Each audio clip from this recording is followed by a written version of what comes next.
The attitude of gratitude. Ano bang nagagawa niya? Una, it magnifies, pinapalaki niya yung kabutihan ng Diyos. At pag ito po'y lumaki, meron pong lumiliit. Ano po ba yon? It minimizes our bad attitudes. Wow. Yan, lahat po ata tayo may somehow may sabi mo sa katabi mo, bad attitude. Kahit di po kayo umamin, meron po tayo. And alam niyo po, I can name a lot of bad attitudes, but there is one bad attitude. Alam niyo po yung pinakaayaw ng Diyos. The bad attitude. Alam niyo po, do you know the attitude that the Lord does not want? English ako yun. It's the attitude of Complain. The Lord hates complainers. Grabe yung salitang hate. I complain. Matindi yun. Ayaw ng Diyos ng complainer. Ayaw na yan.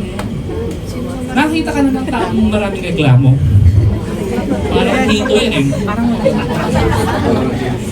Mahirap kabanding ang Numbers 11 verse 1, sabi niya, ito po yung sa wilderness eh.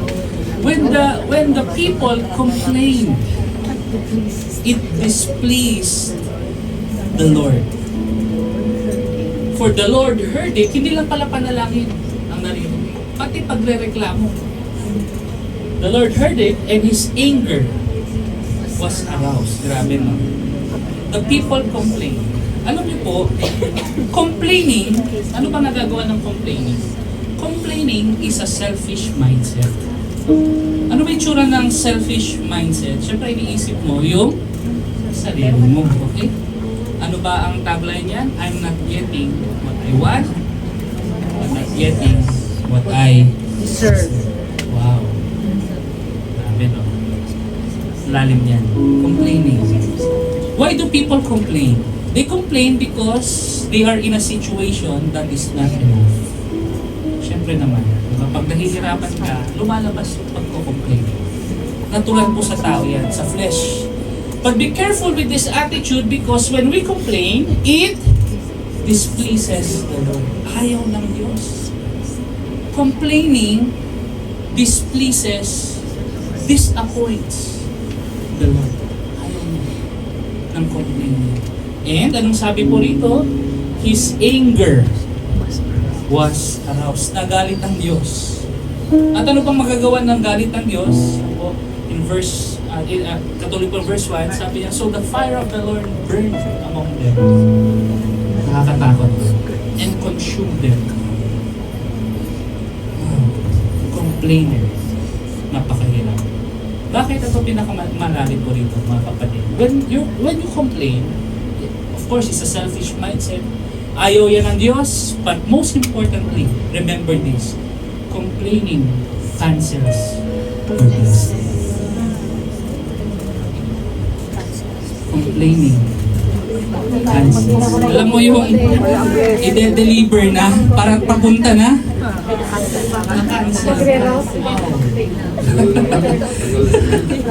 lost the favor of God. Be careful of bad attitude of complaining. Bakit po? Because a good attitude na pagpasalamat produces favor and promotion. A bad attitude produces disfavor and demotion. Kaya nga nung tinanong si Solomon, anong gusto mo? Hindi siya humingi ng yaman. In humility, humingi siya ng wisdom. Ang iniisip niya yung mga tao. How to lead the people. Kaya sa kanyang good attitude, hindi lang yun ang binigay pa sa kanya, kayamanan. Because good attitude produces favor and promotion. Amen. Palakpakan po natin. So what should we do? Rather than complain. Jesus showed us the right attitude. Kung meron po tayong susundan, wala na pong iba kundi ang ating Panginoong Jesus. Amen? Paano niya pinakita? In John chapter 6, meron silang crisis. Bakit? Dahil po, meron pong napakaraming taong kailangang pakainin. Those who followed Him were about 5,000. At ang binibilang lamang po doon ay lalaki. So, hindi pa binilang yung asawang babae and the children. So roughly around 50,000. But the Bible says 5,000. Then Jesus lifted his eyes and seeing a great multitude, napapalapit po sa kanya, tinanong po niya si Philip, one of his disciples, sabi niya, saan tayo bibili ng tinapay? At makakain sila. Verse 6, Jesus said this to test Philip, for he himself knew what he would do. Tinignan niya lang yung puso, yung attitude, yung character. Verse 7, syempre, si Philip po kasi, practical. Kinumpute. Philip answered, 200 denarii worth of bread. Ibig sabihin, yung isang taong sahod, hindi nga kasya. Para mapagbabigyan sila ng kahit maliliit lang. Pag-compute agad siya, no? Kaya ba ng budget? Hindi kaya ng budget. Ano po nakikita ni Philip? Not sufficient. Not enough. Hindi kaya. Kaya po sa iba pang gospel, meron po doon na sinabing, pauwi na lang sila. Problema nila yan eh. Pauwi na lang natin. Hindi pwede, hindi kasya. It's not enough. Verse 8, one of his disciples, Andrew, Simon Peter's brother, said to Jesus, merong boy, may bata, meron siya 5 barley loaves and 2 small fish against 5,000 people. Sabi niya, meron naman. But what are they among so many? Again, ano pong attitude na yan? Not enough. Familiar kayo sa word na yan? Yeah. Not enough. Grabe, no? Verse 10. Then Jesus said, make the people sit down. Now there was grass in the place, so the men sat down, and the number was about 5,000. Alam mo, ginawa ni Lord sa not enough. Okay, verse 11. And Jesus took the loaves, napunta sa kanyang kamay, yung not enough. Then, anong ginawa niya? Yung loaves kasi, not enough. Pero nung nahawakan ni Lord, yung not enough, anong ginawa ni Jesus?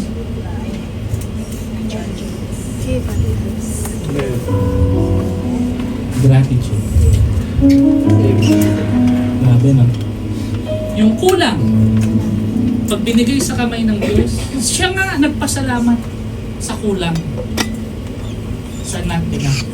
When He had given thanks, bago siya nag-distribute. Yung iba sa atin, nauna yung distribute. Bago yung give and thanks. Kaya nung hindi nakasya, saka tayo umiiyak. Nung natanggap niya, nagpasalamat muna siya. And then when He distributed it, kumain sila as much as they want. Parang buffet. Grabe ito, pwede mag-take 2, take 3, take 4. Saya nung natin October 1, meron pang mga Sharon, di ba? Nauwi pa natin iba. Sobra-sobra. Verse 12, so when they were filled, busog na busog, grabe, sabi niya, gather up. Ang nagpausok pala ng Sharon si Jesus. Sabi niya, kunin natin yung tira para walang sayang. Wow! Kaya yung mga may Tupperware po tsaka plastic, okay lang yan. Ayaw ni Lord ang meron pong tapon. Verse 13, therefore, they gathered them up. No, nag-uwi pa sila dahil sobra-sobra po yung kanila pong kinain. Meron pong leftover. Ano po yan? It is more than enough. Amen. Po natin ang Panginoon. Because the attitude of gratitude can turn not enough into more than enough. Amen. Palakpakan natin ang Panginoon. From extreme lack to extreme abundance. Maybe you're in a season, masabi mong not enough or enough.